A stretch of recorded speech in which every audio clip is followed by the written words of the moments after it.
And that was Keely Johnson with the first song off her album called Fierce. That was Kissed Dirt. And we'll talk to Keely a little bit more about the album in a minute. But on the phone from Toowoomba is Keely Johnson. G'day, Dale. How you going? All right. And you?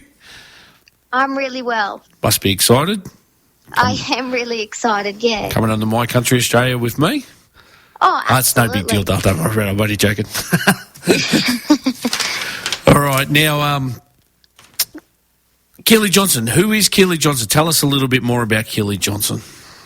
Well, I was born in Townsville, and I have lived on a cane farm since I was 11, and I'm from a small town called Ayr, which isn't my hometown. I wasn't born there, but it's been my hometown for 10 years. Yep.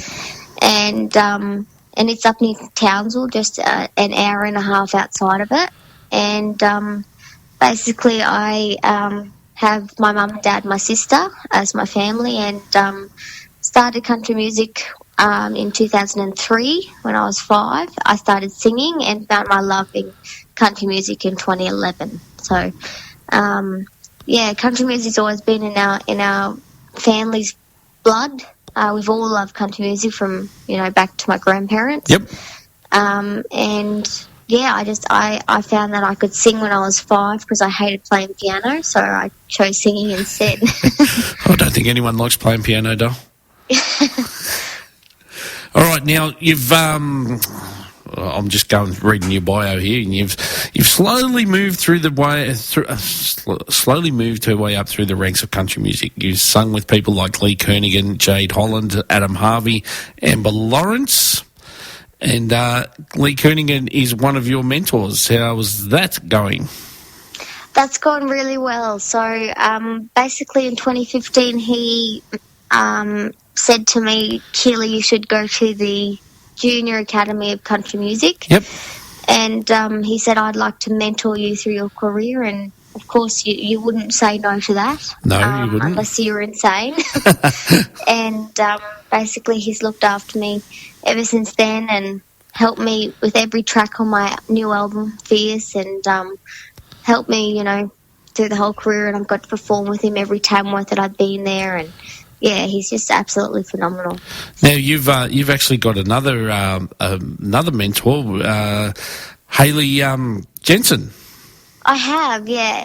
So she's my vocal coach. So what a better person to have than your vocal coach. So, yeah, not wrong, Dale. She's a fantastic singer, Keely. Yeah.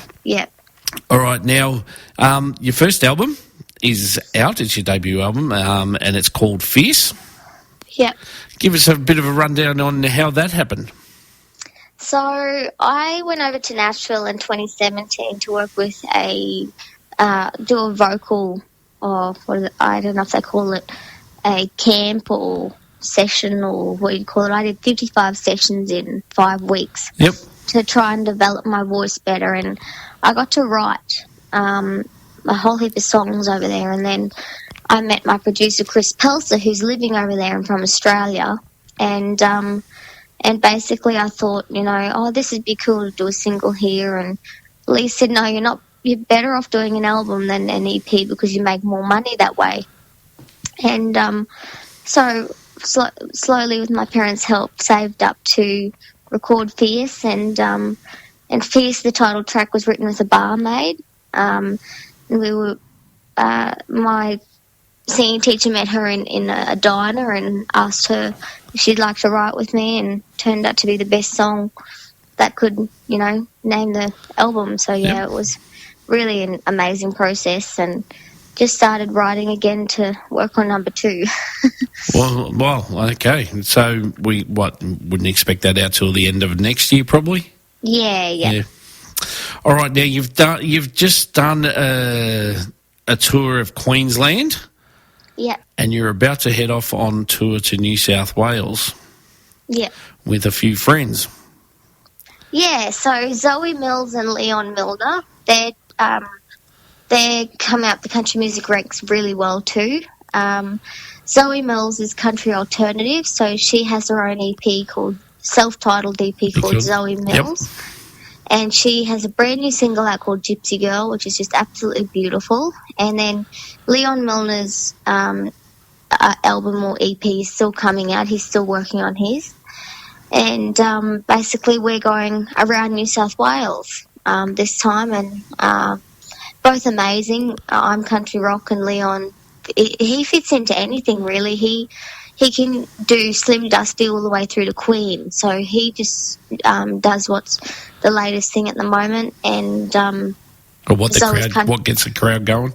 Yeah, and then Zoe's country alternative. So you really do see a mixed show, and we're going to have great fun. And basically all our shows are free for farmers in drought. Oh, very good. Yeah, and because I know you guys are doing it tough in New South Wales. And basically $2 from every album goes to my charity, the Golden Octopus Foundation. Now, on that, just give us a little bit of a rundown on the Golden Octopus Foundation and how that began. Yeah, so the Golden Octopus Foundation has been born since 2015, April.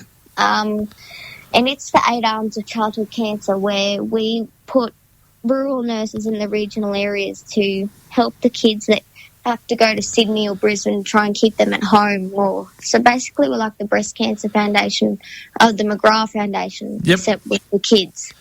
So, our big aim is to put childhood cancer nurses, just like the breast cancer nurses, in and around Australia. And our first one, we're so close. I'm walking Kokoda Track next year and raising $120,000, which is what we need to get our first nurse in the Townsville region.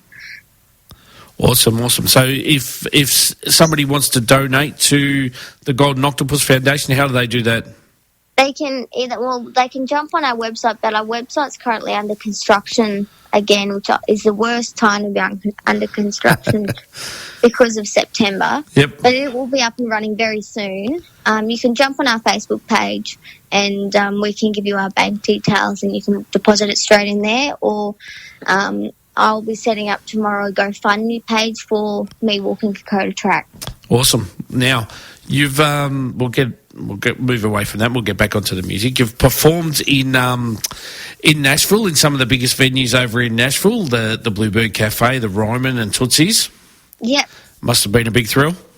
It really was, yeah. We got to go into Bluebird Cafe because all the other artists have to line up, and my singing teacher knew Barbara Cloyd really well, who's the manager of Bluebird Cafe. Yep. And that was an amazing experience, and one I'll never forget. And Tootsie's, one of Renee's students, was playing there, and he offered me to come up and sing a couple of songs, and then the Ryman. So it really was amazing, and once in a lifetime chance that I'll never forget. Very, very good. That's awesome.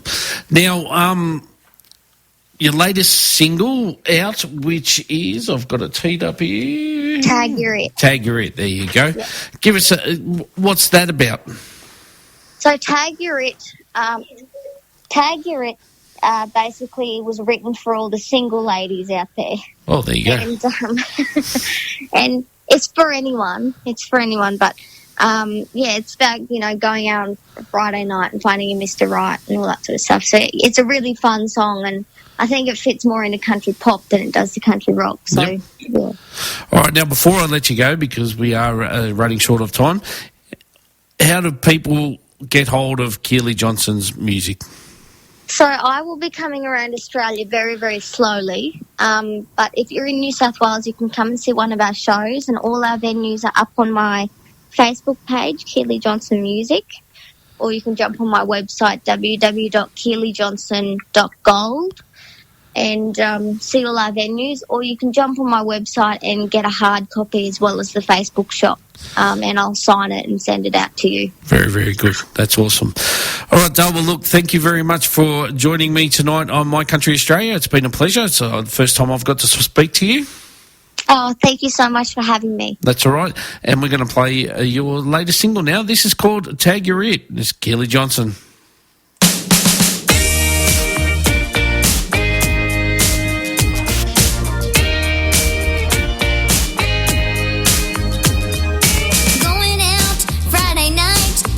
Find my Mr. Right. I ain't got a thing to wear.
be strong.